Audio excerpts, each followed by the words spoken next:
Hi friends, welcome to அடடா kitchen. நம்ம இன்றைக்கி என்ன பார்க்க போகிறோம்னா கேரட் பீன்ஸ் பொரியல். அதுக்கு இப்போ என்னெல்லாம் தேவைன்னு பார்த்துக்கலாம். அடுப்பை பற்ற வச்சு கடாய் வச்சு ஆயில் விட்டுக்கணும். ஆயில் விட்டதுக்கப்புறம் கொஞ்சமாக கடுகு பொரிஞ்சதுக்கப்புறம் கொஞ்சம் வெங்காயம்,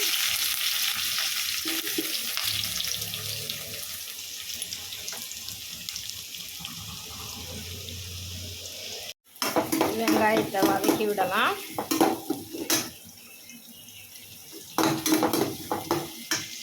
கொஞ்சமாக சால்ட்டு சேர்த்துக்கலாம்.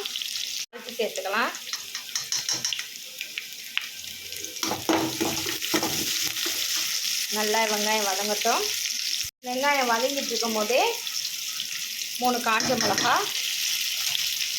அதையும் சேர்த்து நம்ம கிளறி விட்டுக்கலாம்.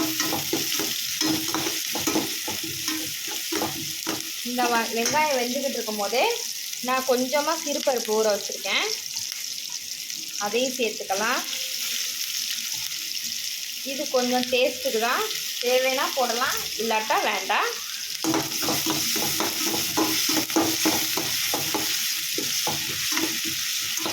மூணுத்தையும் நல்லா கிளறி விடுங்க. நல்லா வேகட்டும். வந்ததுக்கப்புறம் இதில் கேரட் பீன்ஸை நம்ம சேர்த்துக்க வேண்டியது தான். வெங்காயம் நல்லா வதங்கிடுச்சு பாருங்கள். வதங்கினதுக்கப்புறம் நம்ம கேரட் பீன்ஸ் போட்டுக்கலாம். நான் கழுவி வச்சுட்டேன். நல்லா கேரட் பீன்ஸ் கட் பண்ணதுமே கழுவி எடுத்து வச்சுக்கிட்டேன்.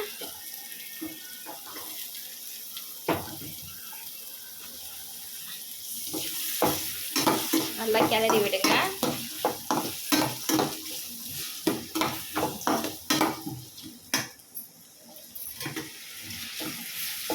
கேரட் பீன்ஸை நல்லா கிளறி விடுங்க. கிளறி விட்டால் தான் நல்லா வேகும்.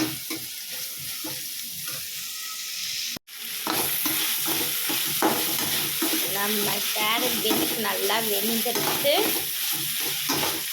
நல்லா கிளறி விட்டுக்கிட்டே இருக்கும், அதனால் சீக்கிரம் வெந்துடுச்சு. டெய்லி நம்ம சாப்பாட்டில் ஒரு வெஜிடபிள்ஸ் ஆச்சு சேர்த்துக்கணும். சேர்த்துக்கிட்டால் நம்ம உடம்புக்கு ரொம்ப நல்லது.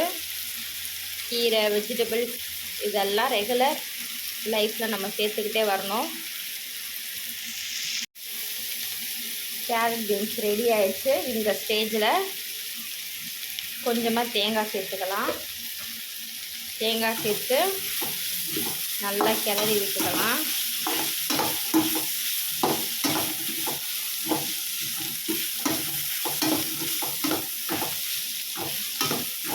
பார்க்கறதுக்கே நல்லா கலர்ஃபுல்லாக இருக்குது. இதனாலே நம்ம கிட்ஸ் நல்லா விரும்பி சாப்பிடுவாங்க.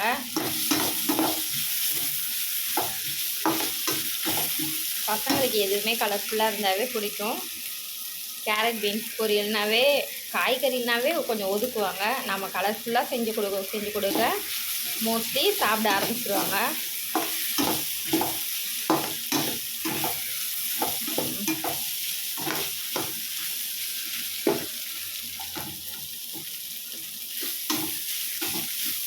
கொஞ்ச நேரம் நல்லா ஃப்ரை பண்ணிவிட்டு இறக்கிடலாம். கேரட் பீன்ஸ் பொரியல் ரெடி.